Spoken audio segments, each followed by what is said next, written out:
Tuesday morning in New York City. It's June, and we're going to remember this day, June 1st, 2021, because we have hit an extraordinary milestone today here in New York City. Listen to this. This is the level of COVID positivity today in New York City, 0.83%. 0.83%, the lowest we've seen ever since this pandemic began. Since we started testing and measuring, this is the lowest level that we've had. And it's absolutely amazing. This is a testament to the power of vaccination. This is a testament to the willpower of New Yorkers fighting through this crisis, doing the right things to keep each other safe, going out and getting vaccinated in huge numbers. This is another clear fact, another clear piece of evidence that New York City is coming back strong. There's no stopping New York. It is clearer than ever. So congratulations, New Yorkers. This is a crucial milestone today. And let's keep going. Let's keep going, because that's what we do. We get something done and then we go even farther. Let's drive COVID out of New York City once and for all. Okay, now, yesterday, important day, powerful day of remembrance. So many of us participated in ceremonies, or families had their own private moments at cemeteries, thinking of their loved ones, thinking of those they'd lost. We, on Memorial Day, we honor those who fought for us, fought for our freedom, and we think about the meaning of that sacrifice and what we need to build together. A better society, a more unified society. I was at the Intrepid yesterday, very, very moving ceremony. And it reminded me that we need to be there for each other, and we certainly need to be there for our veterans. And so today I'm happy to announce something really good, that New York City is waiving the fee for the civil service exam for folks who want to be members of our public service who are veterans, who have served our country before, now want to serve the city of New York. They want to become firefighters or police officers or municipal workers. We need you. We appreciate you. We appreciate all you bring to the table. And we want to say thank you by waiving the civil service exam fee. So we welcome our veterans to come join us in the service in New York City. Bring all your skills and talent and determination, and it's going to help New York City move forward. This is one of the things we do to build a recovery for all of us. Okay, now, Memorial Day, a somber day, but Memorial Day also means to all of us something else. It means the beginning of summer. And we didn't get the Memorial Day we were counting on, way too much rain. Got a little nice towards the end of Monday, but it doesn't change the fact that summer is here. This is something we've all been waiting for, to push back COVID, to regain our freedom, and then enjoy the summer of New York City. And this is going to be an amazing summer. And I want you to see this beautiful backdrop. This is one example. You're going to be seeing banners like this around New York City. Here's one with a Brooklyn theme. You're going to see themes for each of the 5 boroughs, but it's going to be the summer of New York City. You're going to experience things this summer that are absolutely amazing. The energy coming back, the events, the life in the streets, the outdoor dining, it's all going to be here in New York City. New Yorkers are going to enjoy it. Folks are going to come in from all over the tri-state area, but more and more what we're seeing is people are going to come in from all over America to be part of this, to be part of the summer of New York City. Something memorable and further evidence of the comeback, the historic comeback we're going to make this year. All right. Now, how do we make sure we have a great summer? How do we make sure our comeback is strong? How do we make sure we have a recovery for all of us? It's simple. Get vaccinated. If you get vaccinated, all other things are possible. It's really clear. You want this amazing summer? 1, get vaccinated. 2, summer in New York City. It's going to be amazing, and New Yorkers have done so much to get us to this point. Let's double down. Vaccinations equal freedom. It's as simple as that. And people are heeding the call. So far, from the beginning of our effort, 8,289,469 doses. Unbelievable. By far the largest vaccination effort in New York City history. And what does it yield? You know the famous phrase, what have you done for me lately? Well, I'll tell you what vaccinations have done for us lately. We have the lowest positivity rate we've ever had since this crisis began because people got vaccinated. So it couldn't be clearer. Let's keep going. Now, one of the ways we attract people, particularly young people, to get vaccinated, we need our young people to get vaccinated. We need all New Yorkers to get vaccinated. So we have great contests going on. Last week I announced really amazing contest.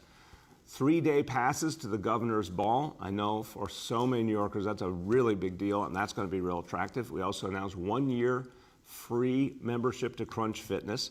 We'll be announcing the winners of those contests this coming Thursday.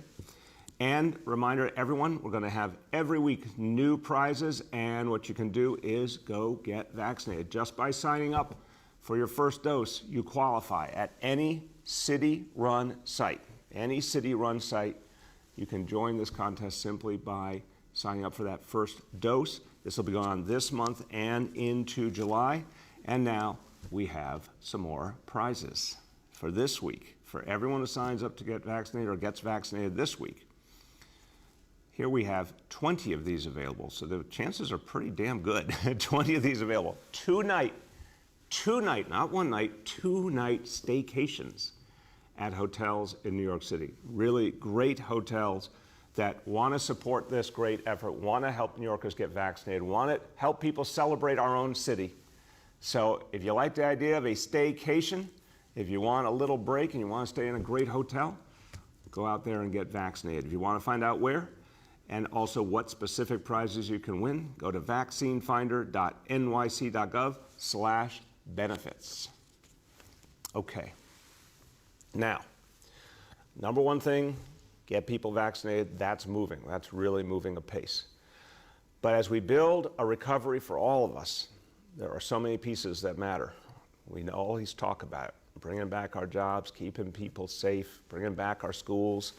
But a recovery for all of us also really depends on making sure we support families. We support our youngest children. We make our lives, the lives of our parents easier. Parents, I've always said, parents have a tough time in New York City. It's the greatest place in the world, but it's a tough place to be a parent. We need to lighten the burden of our parents. And so when I talk to parents, you'll always hear parents talk about childcare, particularly for their youngest kids. This is a challenge anytime. It's even more of a challenge now because folks are starting to go back to work more and more. They need to know that childcare will be there for them. We've achieved a lot in the city, more than any other place in this country. We've achieved a lot in terms of reaching our youngest New Yorkers and lifting the burden off of families. Pre-K for all, amazing success. 3K for all will be in all districts, all 32 districts in our school system in September. And in the next few years will be 100% universal, a right for every parent to get education for their 3-year-olds for free. But let's go farther. Let's reach even younger kids. And to do that, we need help from our colleagues in Albany. This is an area where the state can make such a big impact. And we're going to be talking about today how we do more to get affordable childcare for the working families of this city. So right now, we all know childcare is hard to find. For the youngest kids, it's expensive. There are some crucial opportunities in Albany. There are bills being championed by progressive leaders in Albany that would really make it easier for parents to get affordable childcare. We want to focus on this today. First, the affordability of childcare all depends on your ability to qualify for childcare that's right for you. The eligibility requirements are just plain wrong in this state. If you're making even just a decent wage, you could be shut out of childcare. People who make right now $50,000 as a family, $60,000 as a family, cannot get childcare according to some of the rules of the state. We need to change that. We need to raise that bar so working families qualify for affordable childcare. And the idea here is it's the right thing to do for folks who have struggled through this pandemic. It's also the right thing to do to help people get back to work. Now, second, the child care system in this state penalizes parents who work part-time, and that doesn't make sense. We need to ensure that whoever you are, whatever your work schedule, you have access to affordable child care, particularly if you don't make a lot of money. What we need the state to do is act on legislation. We need the state to also release over $2 billion in child care funding that was part of the stimulus that can help working families right now. So release that stimulus money, change the eligibility requirements so they aren't so strict and they reach more families, cut the red tape. Right now, too many families aren't getting child care who need it. Let's fix that. I want you to hear about this from two folks who are really leading the charge. And one has been a leader as an advocate for children for many years. We worked closely together way back when I was in the city council, efforts to protect kids, support kids. And I want to thank her because she's been in the forefront, even when these issues were not on the front pages or the things that other folks were talking about. She kept pushing to make sure elected officials focused on the needs of families and kids and the kinds of things we need more of, like child care. My pleasure to introduce the Executive Director of the Citizens Committee for Children, Jen Marsh. Thank you, Mayor de Blasio. It's a pleasure to be with you this morning. I'm just going to speak briefly. Access to high quality, affordable early care and education is crucial to New York's economic recovery from the pandemic and to the health and well-being of our state's children. Simply put, the strength of our economy depends on working parents, and working parents depend on childcare. Additionally, the health and social emotional development of children depends on the quality of early care and education in which they are engaged while their parents work. Yet, based on recent data from the U.S. Census Pulse Survey, we know that 24% of working-age women in the New York metro area cite caring for children as the primary reason they are not working during the pandemic. That's why Citizens Committee for Children and the Campaign for Children urge the state to make childcare more accessible to families at the moment when they need it most. We applaud the City of New York for its partnership with Assemblymember Hevesy and Senator Brisport in sponsoring these bills, and extend our special thanks to Assemblymember Hevesy for his remarks today. The bills advanced today would allow localities, including New York City, to expand income eligibility, and that means that thousands more parents and caregivers will be able to access childcare that they need to support their families right now and support New York City's economy as a whole. New York State must also pass legislation to decouple childcare subsidies from parents' hours of work. Currently, as the mayor mentioned, the childcare subsidy funds cover the exact hours a parent is working, and it's a rule that can lead to children being pulled in and out of care as parents' work hours fluctuate. So this bill would dramatically improve the stability of the subsidized childcare system for children, parents, and providers. And lastly, we're also calling on the state to release the federal childcare funds it has received through several stimulus packages to ensure that the City of New York can use these funds to expand access to care for families immediately. Investing in accessible, quality childcare is an investment in our children, in our families, and in New York City's future. So we urge Albany to act now. Thanks so much for having me. Thank you so much, Jen, and thank you for all you do and your colleagues, always fighting for kids, and especially kids and families in the greatest need. Really appreciate it. And thank you for acknowledging the leaders in Albany who are doing extraordinary work. Want to give a special thanks to State Senator Jabari Brisport. Senator Brisport has made this, as a new senator, something that he's focused on as crucial to the needs of his constituents and everyone in this city. So thank you, Senator. And now you also mentioned Assemblymember Andrew Hevesy. What a joy to have him with us. He has been one of the great progressive voices in Albany for years, and he is constantly looking out for New Yorkers in greatest need and recognizing the state can and should do more to help. And this is particularly true with families who need child care. My pleasure to introduce Assemblymember Andrew Hevesy. Thank you, Mr. Mayor. It's such an honor to be with you and all of your team. But also, I just wanted, Mr. Mayor, while I have the opportunity, thank you for the pre-K and the 3K agendas that you are leading. They are hugely impactful to kids throughout New York, and that's a legacy issue that we are all proud of. I'm proud to be here today to join Jennifer March, the mayor, and also thank you for recognizing Senator Jabari Brisport, who is the chairman of the Senate Children and Families Committee, to talk a little bit about childcare.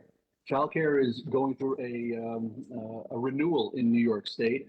We were blessed to have $2.4 billion sent from the federal government, which we have spent wisely over the last budget cycle, which will increase the number of slots in New York State by 10,000 and reduce co-pays and fix a variety of other issues with the system. However, one of the things we did during the budget was to increase the amount of that people are allowed to get for their subsidy. So we increased the level up to 200% of the federal poverty level. Post-budget, we have now found out that 24 counties, including New York City, already go up to that level. So we want to get more people childcare. So with this bill that we're looking to pass with Senator Brisport and the mayor's support, we believe that we can increase the number of slots in New York City alone by 15,000 kids. That's 15,000 kids and families that will be receiving childcare that couldn't. All New York City needs is a statutory opportunity to do that. They already have the funds to do that. That's the first bill. The second bill, and the mayor hit this right on the head. New York State law currently is punitive against parents who are working part-time or weekends or are on rotating schedules, because we only provide payment, subsidized child care payment for those families for the time that they are at work or commuting, which by definition means whatever the kid needs, whatever the child's educational or socioeconomic needs are, or social emotional needs are, they can't get full-time daycare. And that's just wrong for the parents who are working part-time, doing everything they can to provide everything they can for their children, but are not getting the assistance from the city and the state. So New York State is going to fix that problem. Those are the two bills that we're looking to address. And then the mayor also mentioned, this is crucially important, that we really need to get the money, the federal money, out the door. Now, I've spoken to the state, I've spoken to the Office of Children and Family Services Commissioner, Sheila Poole, and she's great, and they're doing the best they can to get it out. But the urgency, we want to restate the urgency, because a couple of points on this that we really need to focus on. Number one, there are childcare providers that are letting go workforce, and the workforce is primarily women, mostly women of color, but primarily women. That's the first thing. The second is that about most of our providers are at 40% capacity, which means they're not able to survive at this level.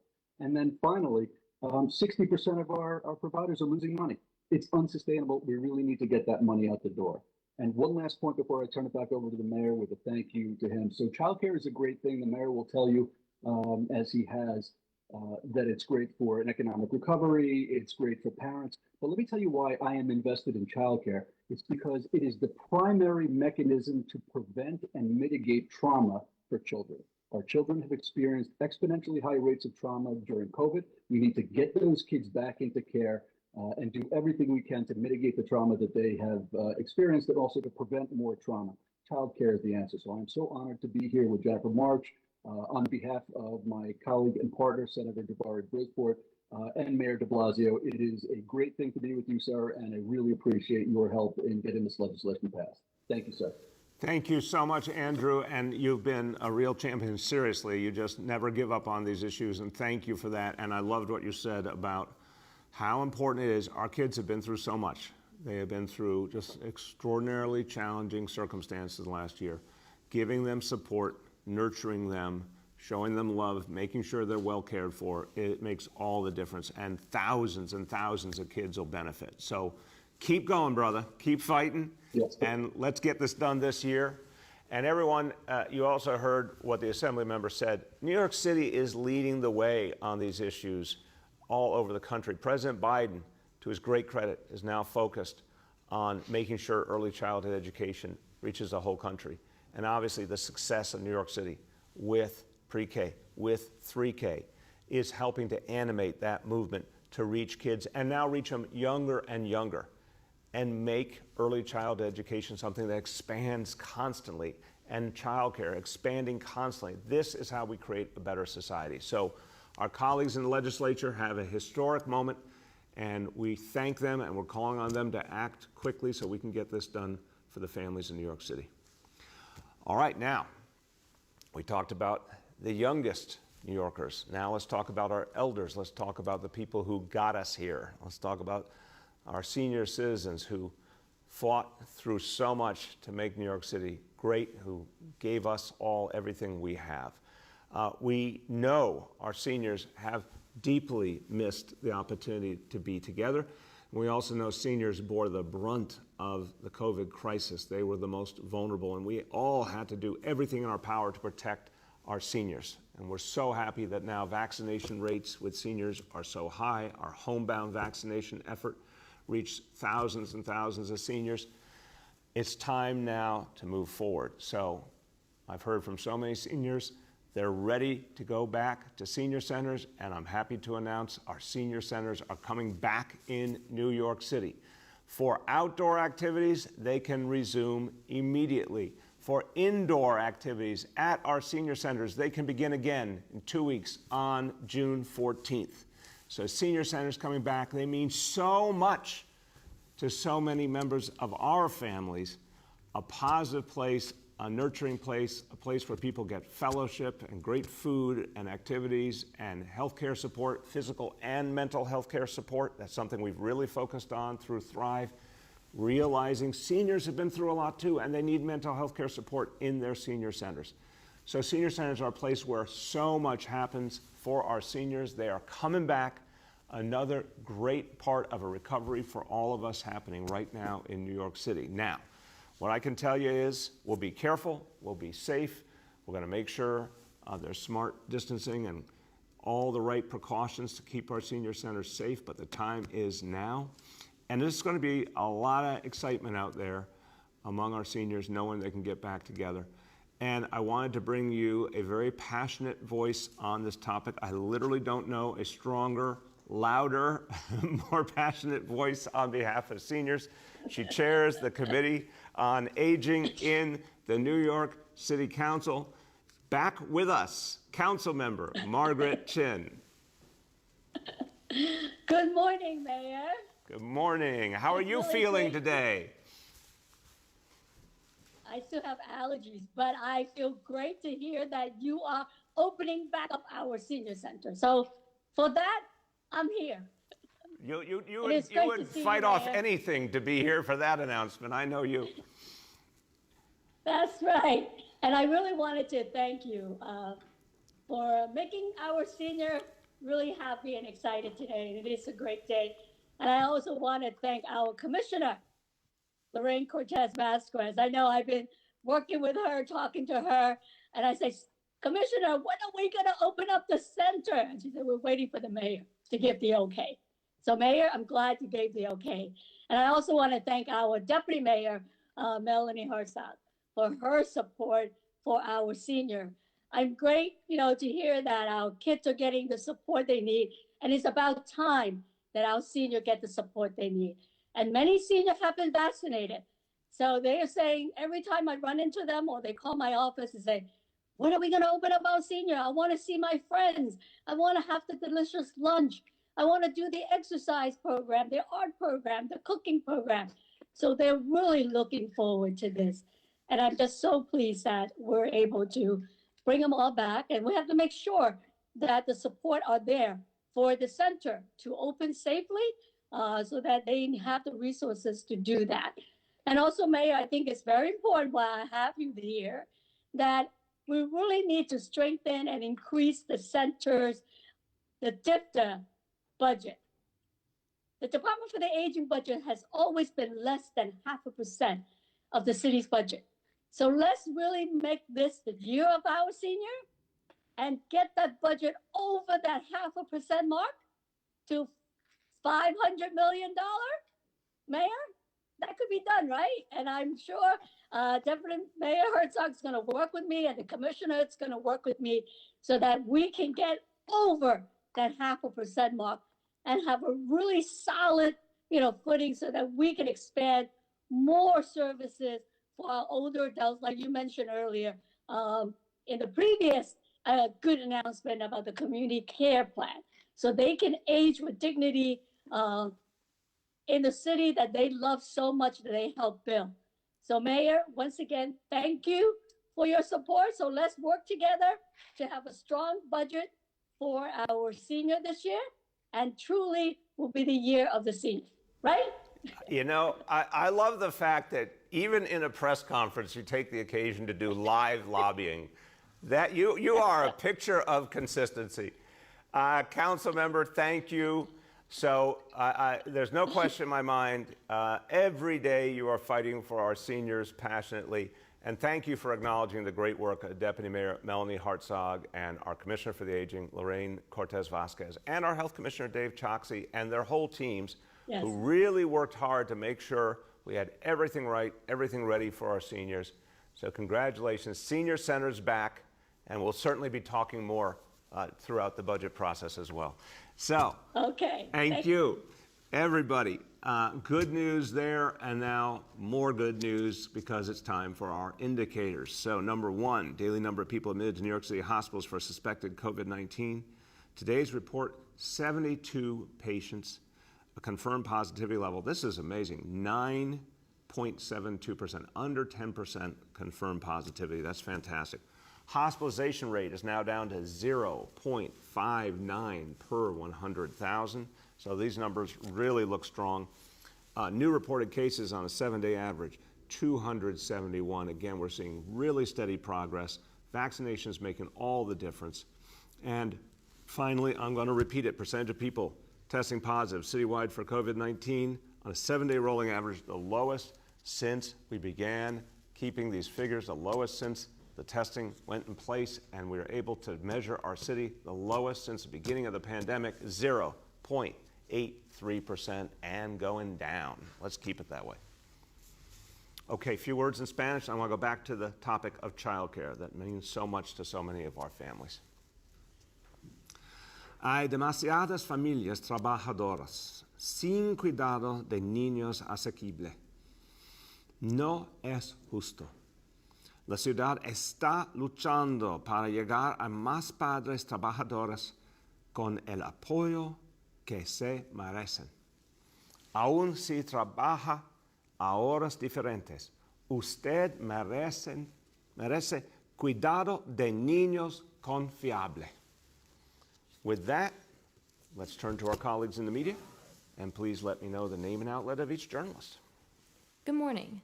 We will now begin our Q&A. As a reminder, we are joined by Deputy Mayor for Health and Human Services, Mel Hartzog, ACS Commissioner David Hansel, Commissioner for the Aging, Lorraine Cortez Vasquez, Health Commissioner Dr. Dave Choksi, Dr. Jay Varma, Senior Advisor on Public Health, and Dr. Mitch Katz, President and CEO of New York City Health and Hospitals. Our first question for today goes to Andrea Grimes from CBS New York. Hi, good morning, Mr. Mayor. Thanks for taking my questions. I appreciate it. My first is about the senior centers. Do the seniors need to be vaccinated to participate again? And I'm curious why they do, if they are vaccinated, why they still need to physically distance if the CDC says they no longer need to distance or wear masks if you're vaccinated. I am going to start and then let Deputy Mayor Hartzog, Commissioner Cortez Vasquez, Commissioner Choksi, whoever wants to answer on the specifics of how we're going to manage the centers and the standards. But what I want to start with is this. Our seniors were the most vulnerable in this crisis. I want this to be really clear. We were really careful and cautious about coming to this moment where we could reopen the senior centers. We wanted to get it right. We want to work out of an abundance of caution because we understood our seniors were really bearing the brunt. So that's been the ethic guiding everything. In terms of the specific, who wants to go first? I can start if you don't mind. Please. Great. First of all, thank you. This is a great day. It's a great day for New York. And as you said, the key point is vaccination. We will not, given the city's requirement not to discriminate and the Older Americans Act requirement that all older persons get served, we cannot distinguish between vaccinated and unvaccinated. So the centers will be open for all. which is why the social distancing and all of the guidance that has been developed between the Department of Health and the Department of Aging are extremely important to follow. I want to commend the team at the Department of Health who has worked so closely with us to make sure that we have guidance. And of course, as you know, this is an unpredictable pandemic, so it will change often. But Dr. Chotsky, you can take it from here if you want to add anything. Thank you, Commissioner, and thanks, Mr. Mayor. Not too much to add. I will emphasize that the rates of vaccination that we're seeing among seniors, with about 72% of New York City seniors having gotten at least one dose, and about 2/3 of seniors being fully vaccinated at this point, is what has allowed us to, to take this remarkable step in the city's recovery that will benefit seniors across the city. At the same time, we do have to remain vigilant, particularly in indoor settings where both vaccinated and unvaccinated people may be congregating and mixing together. And the way that we'll continue to make progress is to drive the rates of vaccination even higher than they are right now. Amen. Thank you. Go ahead, Andre. Other question is regarding turning 3rd Avenue in Brooklyn into a truck route. Can you explain a little bit more about that and how you decided on 3rd Avenue for that? Andrea, I want to get a fuller explanation for you from our DOT Commissioner, Hank Gutman. We're constantly trying to look at what will both keep people safe first and foremost with Vision Zero, and also move things around properly in this city, and that we make adjustments all the time. And we are particularly, 3rd Avenue has been a really important area of sensitivity. But I want to make sure we get you the exact correct answer. We'll get Commissioner Gutman to you right away. Our next question goes to Andrew Siff from NBC New York. Good morning, Mr. Mayor and everyone on the call. Maybe you can give me a sense of where we are June 1st in terms of restrictions that are still in place. We just heard about social distancing will remain in senior centers, but you had talked, Mayor, about July 1st being the day when essentially everything was lifted and it's as though we didn't have COVID, effectively speaking. So we know that restaurants right now still have to follow the CDC guidance, which means they have to have partitions if the tables aren't 6 feet apart. Are there other aspects of New York City life that will exist for the next 30 days or so before being lifted on July 1st?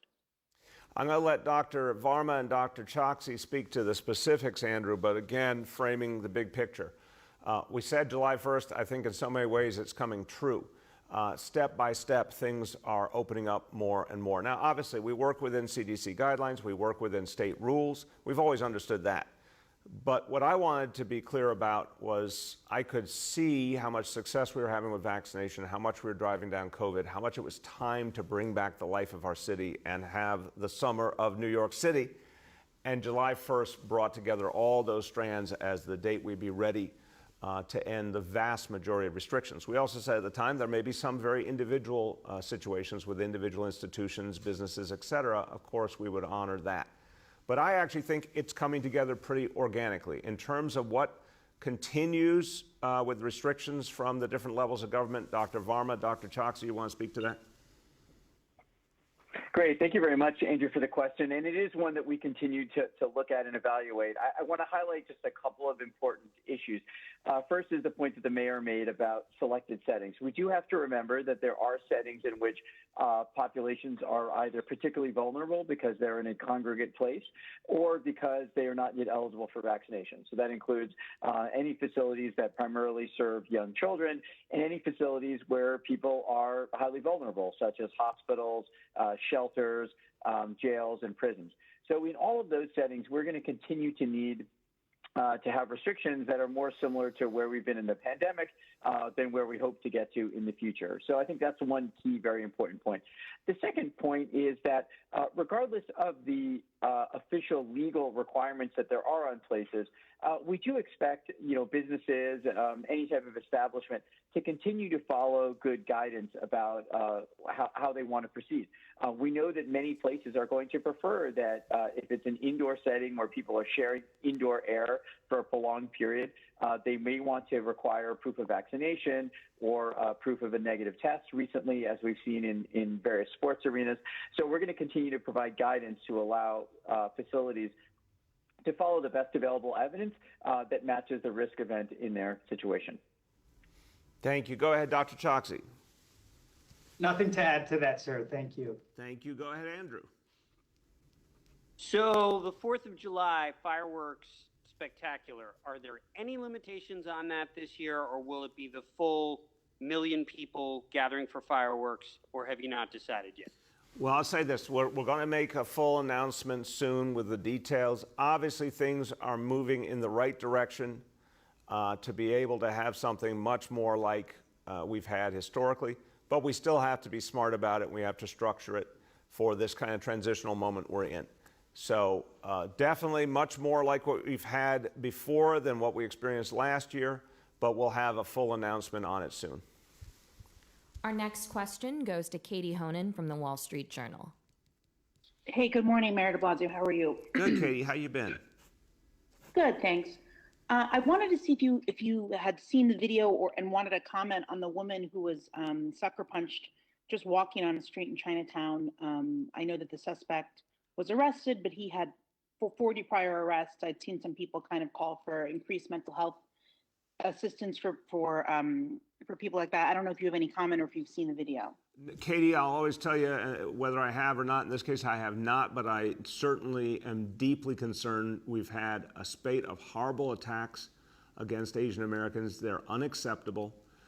We have encouraged everyone to come forward. We've got to stop Asian hate. That's the bottom line. We have a very strong Asian hate crime task force in NYPD that's doing really powerful work, including undercover work, which has captured several assailants.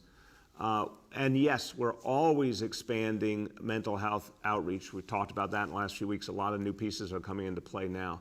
But I'm asking every New Yorker to participate in the effort to stop Asian hate, and anyone who witnesses an act of hate, we need that reported. Go ahead, Katie. I guess just to follow up, how do people stop Asian hate if there are suspects? This is what some people are saying. If there are suspects out in the street who can just punch someone in the face after being arrested multiple times and released and clearly not getting the intervention services that they might need. So I think the phrase like stop Asian hate, along with all other hate attacks, it seems kind of hollow when it doesn't seem that the people who are doing these hateful acts and committing acts of violence against people randomly are getting the services they need. So do you have a comment on that? I, first of all, respect the question, but I don't think it's anything but sincere. When we say stop Asian hate, it means it is crucial for everyone to participate, and a lot of those reports have led to arrests and prosecutions. There are some cases that are very, very frustrating. I agree with you. And we got more work to do in the combination of our criminal justice system and our mental health system. We've got to glue those two together better. There's no question. That's why we're making a lot more investment in dealing with mental health issues out in our streets. I do think it's crucial that the entire criminal justice system recognize the special place, the special horrible place held by hate crimes, and acts aggressively to address them. Our next question goes to Henry Goldman from Bloomberg. Hello, Mr. Mayor. How are you doing today? Good, Henry. How you been? I am good. Nice long weekend. Very nice. There you go.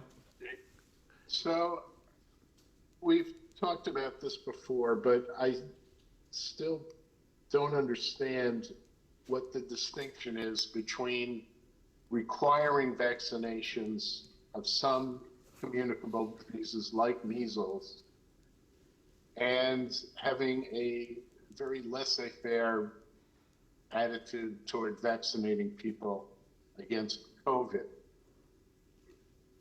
Can you explain to me why the city can't compel students, teachers, people who are entering senior centers that they be vaccinated? Yeah, Henry, look, I do appreciate it's not only a sincere question, it is an important and honest question about the different historical moments. I think there was a long time where vaccination was regarded as necessary and there was a near universal understanding. I think we've had different realities in recent years. I'm not happy about that, honestly. I think there's been a lot of misinformation, a lot of rumor mill going on that has obscured the fact that vaccination is crucial and it works. But we've got to pay attention to the fact that there is deep concern out there. And I think when we get in the business of mandating, we create conflict that we don't need. And it's better to solve the problem through education and patient work to convince people the power of vaccination and setting standards in place to keep people safe. I think we've got to keep doing that work, and I think it does work. You see more and more over time people come forward willing to get vaccinated. So it's an imperfect reality, but I think that is the balance we need to strike. Go ahead, Henry. Well, I'm looking at the daily doses administered yesterday, and of course it was a holiday, but still, that means a lot of people have time off. And there were 6,170 vaccinations administered yesterday against a peak back in April of 116,000 vaccinations. So I'm just wondering, is there a limit to how much persuasion and rationality and all that other stuff can overcome hesitation? If vaccination is freedom, doesn't that mean that you should be free to enter your senior center without wearing a mask, without being socially distanced because you're vaccinated, and all the other reasons why freedom equals vaccination? If vaccination is freedom, why can't people be vaccinated and then be free? I mean, there's still all these restrictions on vaccinated people. Yeah, again, I appreciate, it's a big question. I want to see if in a second if Dr. Varma or Dr. Choksi want to add, but I'll say something else. I first of all do not think looking at a holiday is the best way to measure. I think what we've seen is, yeah, of course we had a very, very intense period in the beginning when it was something brand new and available to people and they've been waiting for it for months and months. So I don't think it makes a lot of sense to say at the very peak, we had one amount and you're going to keep that amount the whole time. That wasn't ever going to happen. I think the question is, are we continuing to make progress? So as of today, 4.3 million folks have had at least one dose. That's now over half the population of the city. And we know that when people have at least one dose, they overwhelmingly come back and get the second.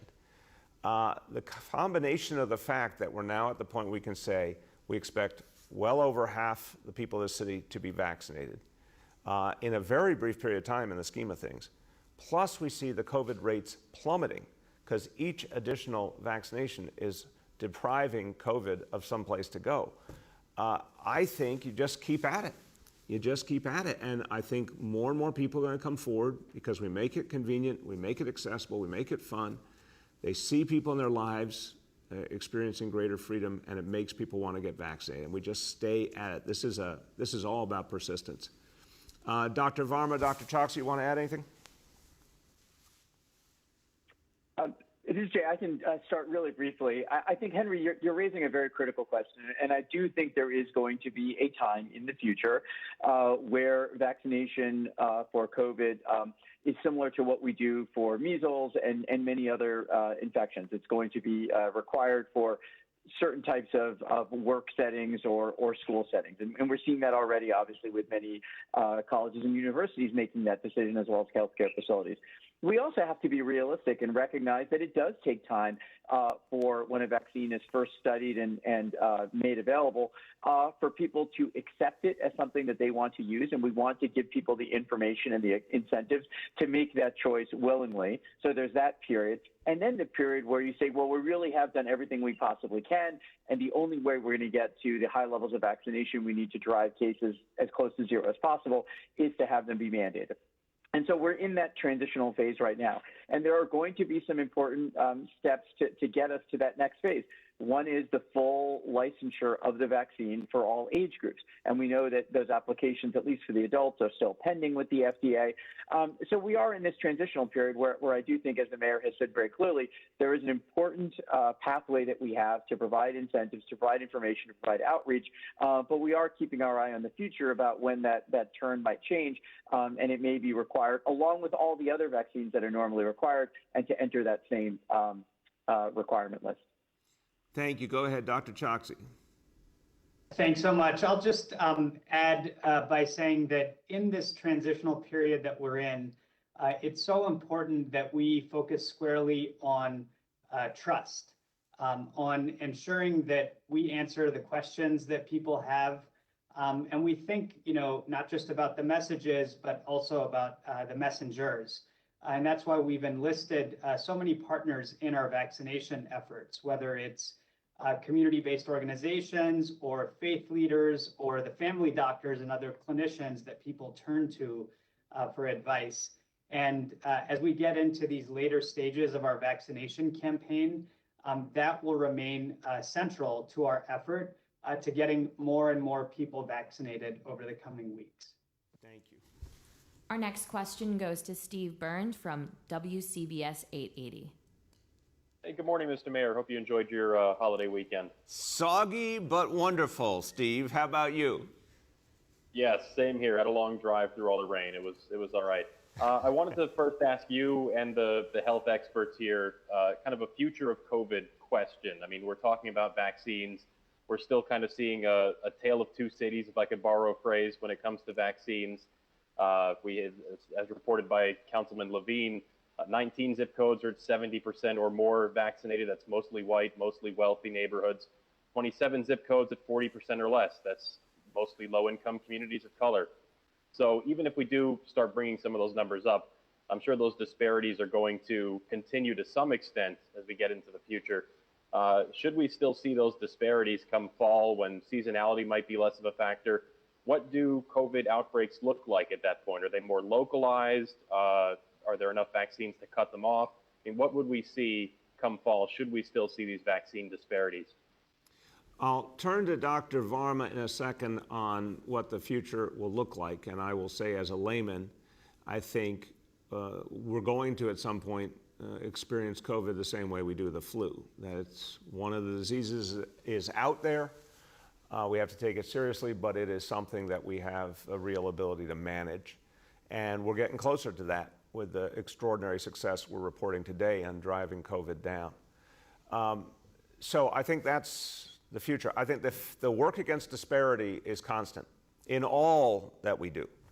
But what we're finding is the best way to close that gap is a lot of education, a lot of information, getting trusted messengers out, talking to people in their own community, from their own community, doctors and pediatricians talking to their patients directly.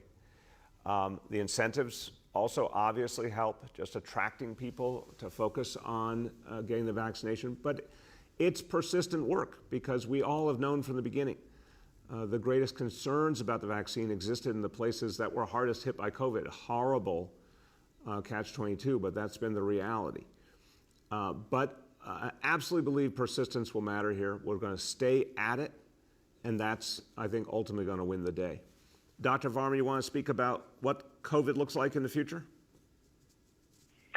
Yeah, no, of course, I'll start with the most important caveat, which is that, this is a virus that, continues to surprise us and do things that we may not have thought were high likelihood. So with that important caveat in mind, I think there's some important uncertainties that play into the different scenarios.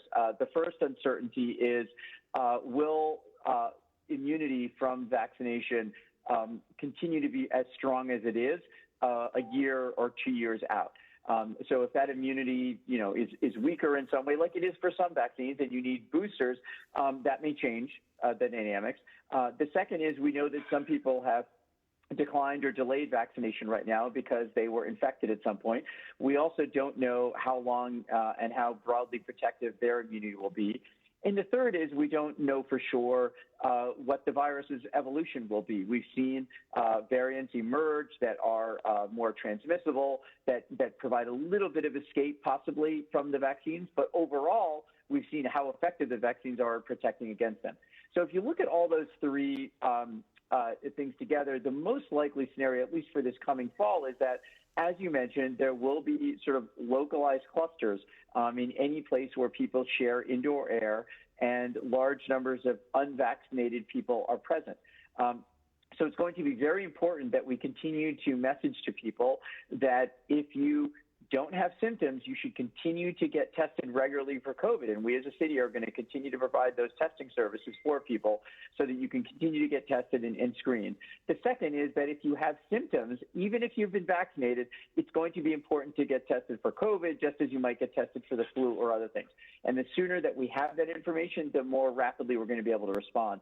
And then the next point is, I think our response to these epidemics is going to be to really try to push hard on vaccination in certain neighborhoods. And, we have a template for that. We've had measles outbreaks in selected communities, over the past 10 years. And our response to that is a very comprehensive one that tries to identify people, separate those who are potentially infected or infectious to others, and then vaccinate as many people at risk, along with very intensive community engagement. So I do think that we're going to be able to follow a template that we've used for many other diseases, but of course are open to things changing as we learn more about the virus and immunity. Thank you. Go ahead, Steve. I very much appreciate that. I wanted to switch topics real quick and ask about what's happening at Washington Square Park.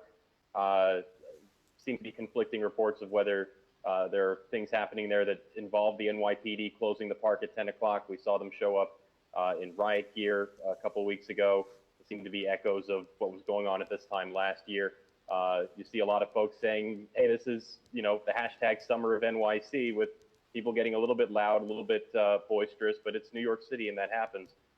So wanted to just basically ask why the NYPD is going with that response at this point for Washington Square Park.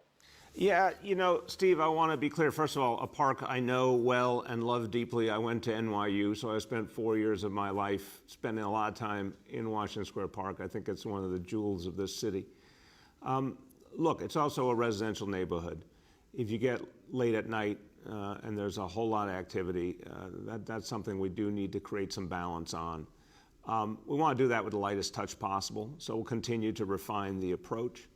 Yeah, it's New York City, and yeah, we want people to enjoy the summer of New York City, no question, but there still has to be some balance in the equation. We have to respect neighborhood residents and figure out the right way to strike that balance. So we'll be working on that in the days ahead to make sure that approach makes sense as we go into the summer.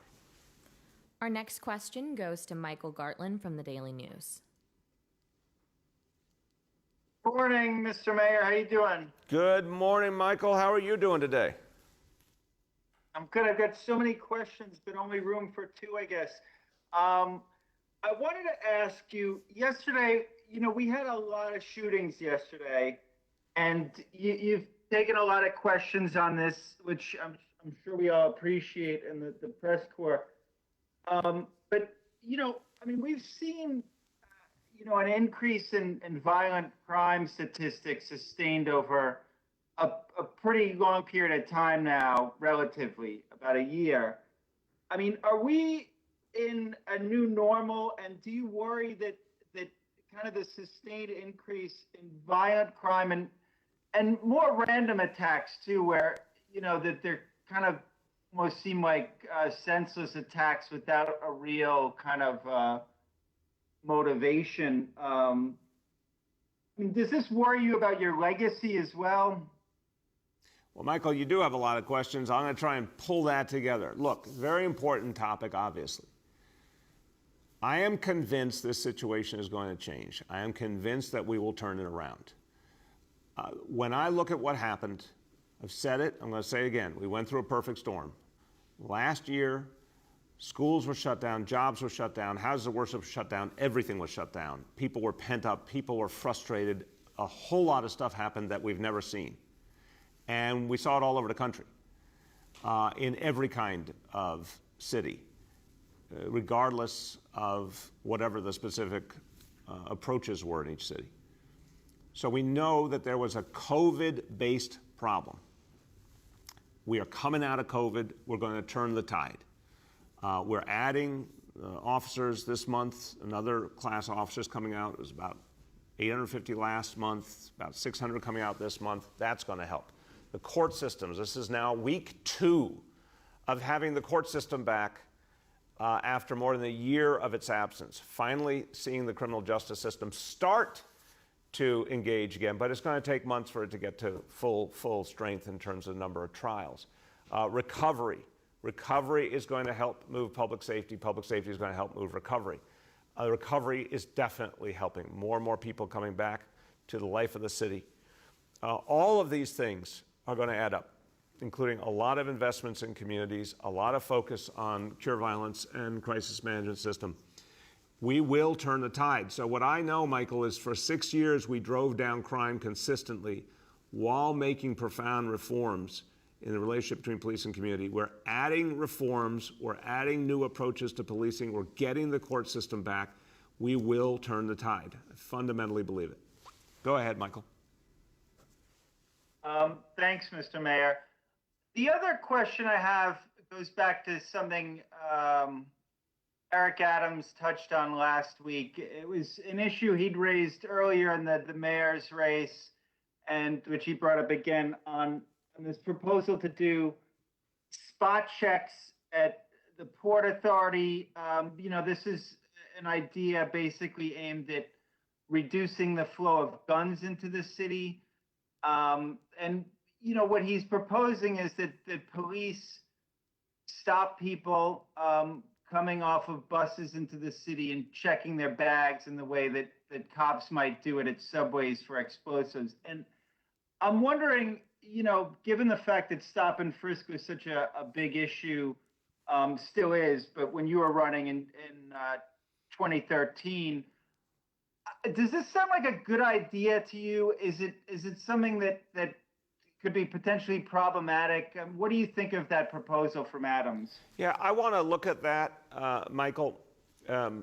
It's specifically, as I understand the proposal, it's specifically aimed at shipments of guns coming up from the south. It's not, from what I'm understanding, aimed at anybody and everybody. It is specifically focused on shipments, people bringing guns into the city. That is a very particular focus. I want to look at that. I'll talk to NYPD about that and have more to say on it. But I just want to make sure it's clear that I do not think it's broad brush. I think it's for a particular goal. We have time for 2 more questions today. The next question goes to Abu from Bangla Patrika. Hello, Mayor. How are you? Good, Abu. How you been? Good, thank you. How was the weekend? The weekend was not exactly what I had planned, nor was it for 8.5 million people, but we made the best of it. Oh, good. Thank you. Mayor, my question is, there is a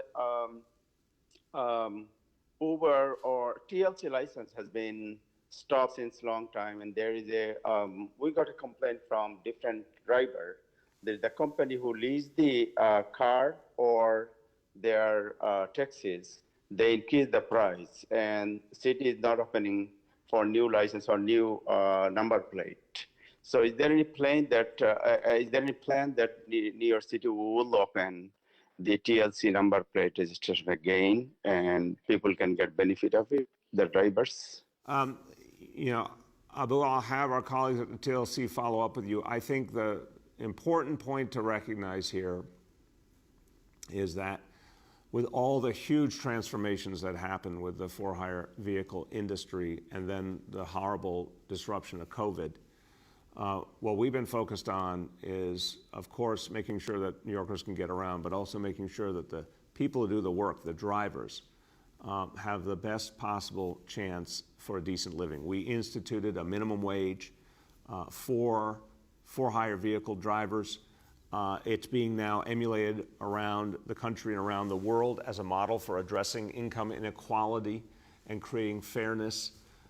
We've been really careful about the number of approved vehicles because we want to both avoid the race to the bottom that we saw some of the for-hire vehicles creating, where they were flooding the market and driving down the wages of their workers in the process. We also want to be really careful about congestion. So I think our approach has been a cautious one based on all the lessons we've learned, but I'll also have the TLC follow up with you on any plans they may be looking at going forward. Go ahead, Abu. The second question is affordable housing. The people who are, it's the name of affordable housing. People cannot afford the minimum standard of their minimum wage because it's like $80,000 for one bedroom or so and so, so and so. Does it make sense that affordable housing, the name of affordable housing, you have to have a single bedroom apartment applying $80,000 income.